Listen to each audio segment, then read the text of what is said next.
Assalamualaikum warahmatullahi wabarakatuh. Akkan jirtan kabajamtootaaf jaalatamtoota ilmaa musliimaa bakka isin jirtanitti nageenya keessaniif haa baay'atu. Warroonni kiristaanaa taatanis akkam nagaa keessanii baga jiraattanii viidiyoo koo kana share naa godhaa like share subscribe ka barbaadan godhaa jechuudha. Innaa wallaahi qubnaa gara tokko naasa'uu barbaada.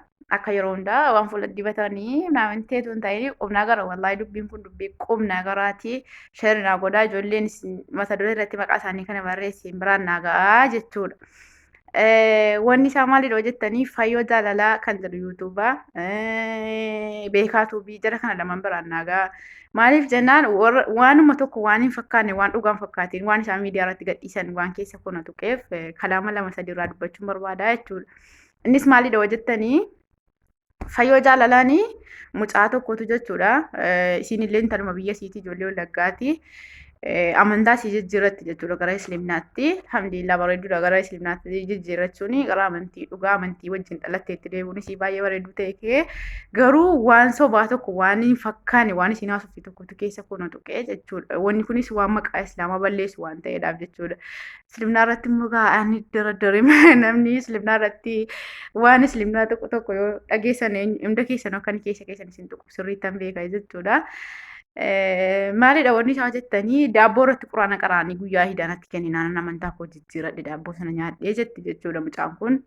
Wanti isaa maatii koo biraan naa ga'e amantaa koo jijjiiradheera maatii koo fira koo illee ba'eera asitti gara kiristaanaallee deebi'uu hin danda'u waan jedhudha jechuudha. Garuu wanni isiin daabboo irratti quraanatti qaraanii jennaan daabboo sana nyaadhee islaama ta'ee jettu kuni waanuma hin jirre waan sobaa jechuudha. Waan mallee hin fakkaanne waan dhugaarraa fagaate jechuudha.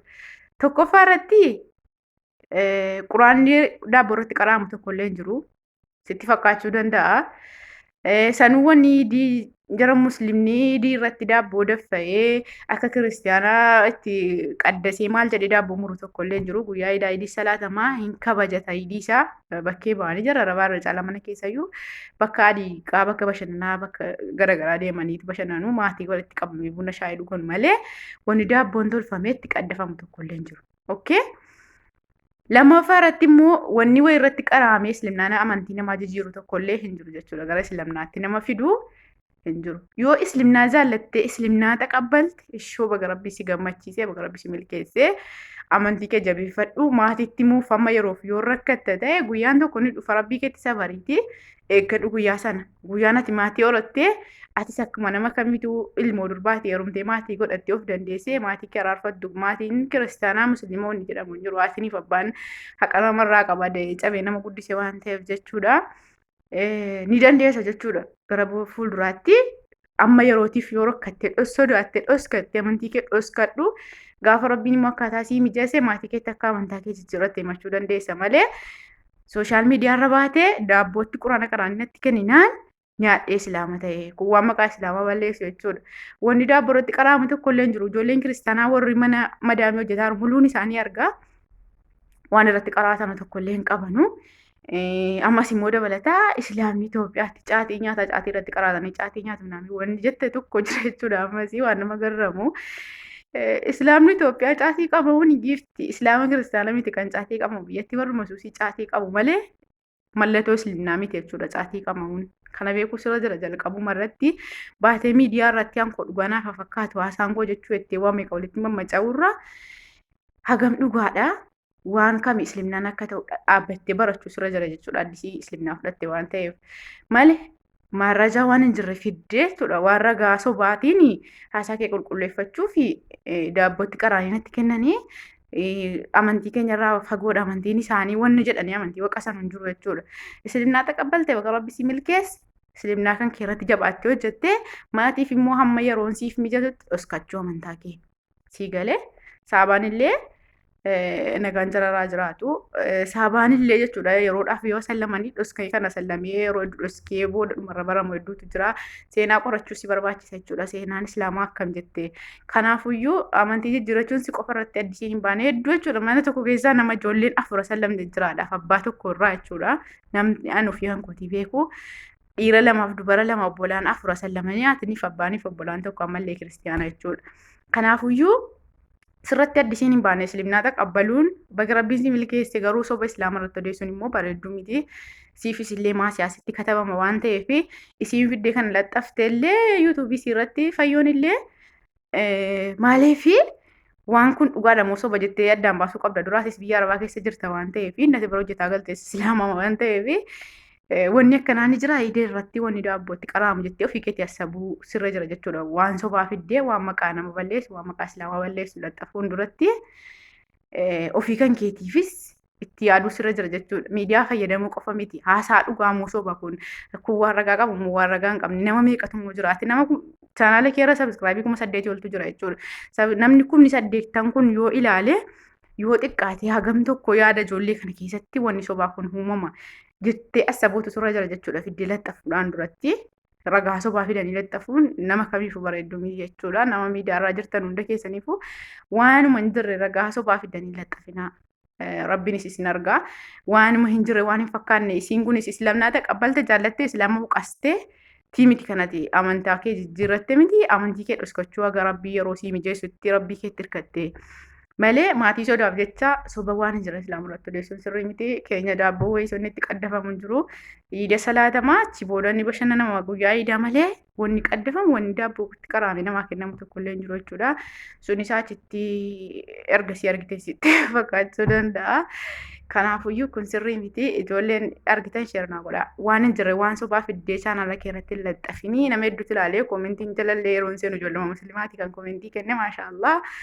Kanaafuu obboleettii keenya kan fayyoo jaalala irratti waan kee rakkoo kee dhiyeeffattee ansiifin himaa haga rabbiin siif mijeessee akkasitti turee amantii kee kana ifaan ifatti hordofuu dandeessutti dhoskadhu keessa keetti hordofii dhokadhu salaati yeroo salaataallee rabbii kee gadhu maatii kee bira galtellee gaafa rabbii yeroo sii kennee immoo jira qabaa hedduutu nama rakkisa biyya Arabaa keessa ta'anii gaafa Islaamnaa fudhatanuu maallaqallee maatii biraa qabaachuun ni jira. Waa hedduutu jira jechuudha. Aga waan hunda mijeeffatutti dhoskadhu amantii kee. Achi booda immoo atuuyyuu gaafa of dandeessee wanna ati hadha rakkate siif mijate himuu dandeessaa jechuudha. Wanni amantii maaliif jijjiiratte nama ajjeesu hin jiru. Kanaafuu rabbiin siif laaffisuun siin jedhaa garuu wanni daabboo irratti qaraamee sii kennamee dhanaata amantaa fudhatte tokkollee hin jiru.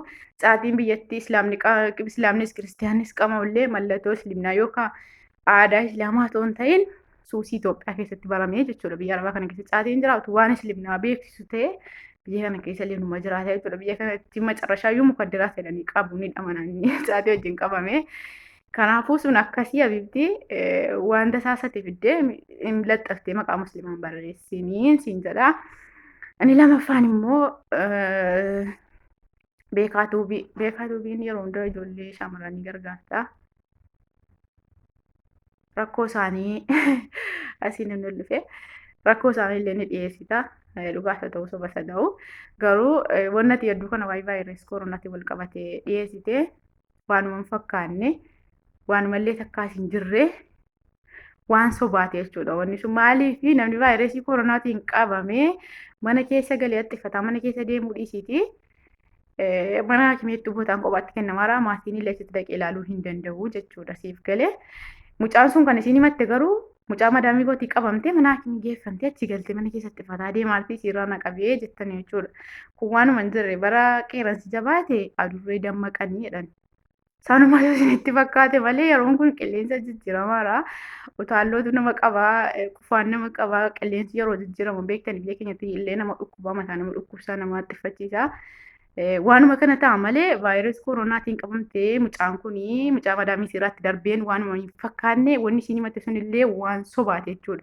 Namni dhukkuba sanaan qabame mana tokko keessaa namni tokko yoo argame guutuu mana sanaatu maramaramaara jechuudha. Qabamuu dhiisu baruudha. Namarraallee adda baheetu manna hakimee bootaan ciisicha isaanii kophaatti yaalamaa jiru jechuudha. Kanaafuu akka ijoolleen warri ammallee marrajaa waan guyyaa guyyaan gadhiifamu afaan arabaatiin darbu dhaggeeffatanii hiikkachuu hin dandeenye ijoolleen addisiin akka isaanitti iyyuu mataa dhukkubsanii nyaata illee nyaachuu sodaatanii ijoollee meeqatu jechuudha. Nyaata kanarraa diqqanuu qabaa.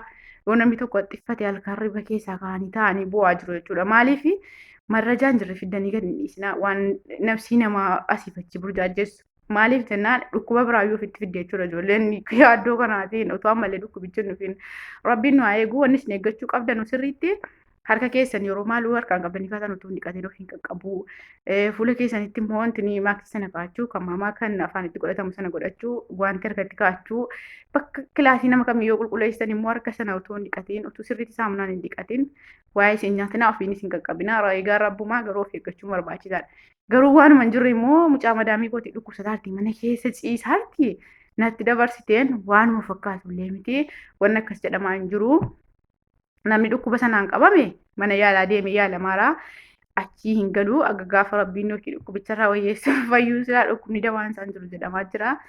Yookaan du'e yookiin waan tokkotti bahutti mana isaatti galee ciisaan jiru namni dhibee sanaan qabame namni tokko yoo mana sana keessa argame immoo hattaa hamma safara sanaa dirasii bakka inni dhaqee dirasiitu maramaadha jechuudha.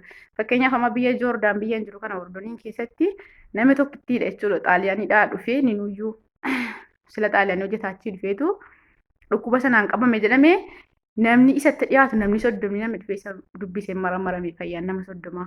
Kanaafuyyuu waan hin jirre fidanii gadi hin dhiisinaa kanaan qabe namni burjaajee akka inni yaadde dhukkuba biraarra bu'uun godhinaa isiniin jedha.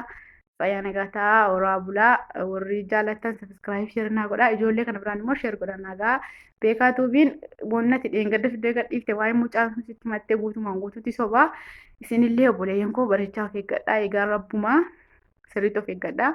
Utuu harka keessan dhiqatanii bareechatanii saamunaan dhiqattanii harka keessan qeensi keessa waan hundatu hin dhiqatin ofii hin qaqqabinaa.